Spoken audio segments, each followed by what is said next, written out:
Jobert, bakit tahimik ang bunso ko? Sorry, ate. Pero saan? Away mama at ate. Di alam, Jobert, paano bate. Jobert, sorry ha. Sorry kung naiipit ka sa amin ni Mama. Pasensya ka na. Ayaw ko rin naman na magkasamaan kami ng loob ni Mama. Kaso kung hindi ko siya pagsasabihan, baka siya yung masasaktan sa huli. Jobert, huwag mo nang isipin yun, ha?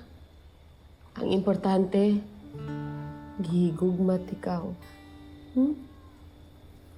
Nagugmatik, ate. Sorry. Shh, okay lang. Sorry. Ma, sandali. Huwag mo sasabihin na lalayas ka. Oo, Marge. Gusto kong bigyan ng isa pang pagkakataon ng papa mo. Dahil gusto kong mabuo itong pamilya natin. Ngayon, kung hindi mo siya matatanggap, kami na lang ni Jobert ang aalis sa bahay na to. Seryoso ka ba? Oo. Kasi pakiramdam ko, parang wala akong kalayaan sa bahay na ito. Wala akong karapatan na maging masaya. Hindi ako pwedeng magmahal. Ma, ano bang ginawa akong mali? Nagmalasakit lang ako. Kung may tao man dito na hindi masaya, buong buhay niya, ako yun. Hindi ko na-enjoy ang kabataan ko. Isakripisyo ko lahat para sa inyo, tapos ako pa ngayon ang masama. Kung hindi mo matitiis si Papa, di umalis ka, pero huwag mo isama ang kapatid ko. Anak ng papa mo si Jobert. Anak namin ang papa mo si Jobert. Isasama ko si Jobert. Ma, hindi mo ba nakita kahapon? Hindi ka niya nilipitan si Jobert. Eh kasi nga pinaalis mo siya dito eh. Ano man eh? Ano ba? Nakalimutan mo na ba na kung paano niya saktan si Jobert? At sinabihan pa kayo na anak niyo siya sa ibang lalaki? Dahil hindi niya matanggap na iba si Jobert? Ayaw, alis, mama. Ayaw, Jobert. Jobert, Ayaw. pabayaan mo na si Mama. Pabayaan mo na siya. Ayaw, alis, mama. Pinili niya si Papa. Hayaan mo na. Ayaw, mama. Alis, mama. Kung yan ang gusto niya trato sa kanya, di hayaan mo siya umalis. May sama ang kapatid ko. Ayaw. Mama.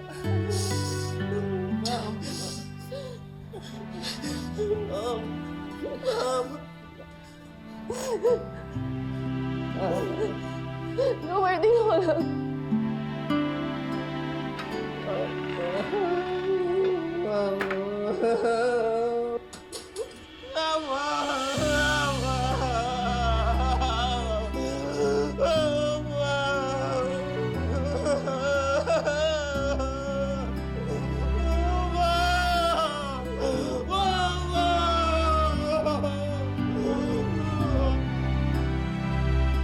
Ito, konti na lang. Yan. Konti lang, oh. Very good. Sana, mama. Miss na Jobert, mama. Miss na. Miss ko na din si Mama, Jobert. Huwag kang mag-alala, babalik din siya agad. Gusto mo bang bilhin kita ng turtle keychain mamaya? Ha? Turtle kitchen. Gusto Jobert, parang kitchen. Guys, salamat ha. Salamat sa pagtulong sa akin sa pag-aalaga kay Jobert. Mamaya, babalik din na agad ako pagkatapos ng presentation. Mga lunchtime, nandito na ako. Dahil may malaki tayong problema, tumawag sa akin si Sir Greg. Sabi niya sa akin, dapat ako mag-edit akong presentation kasi yung presentation nasa computer, nasa office. Wala akong magagawa. Hindi ko mababanti si Jobert ngayong umaga. Pasensya ka na. Relax lang. Relax ka lang. Magpa-file na lang ako ng emergency leave mamaya. Ha? Eh, ang laki ng kliyente mo. Malaking account yun, di ba? Eh, paano kung ibigay yun sa iba? Sayang naman. Eh, di bali kung sa akin yun ibigay, walang problema.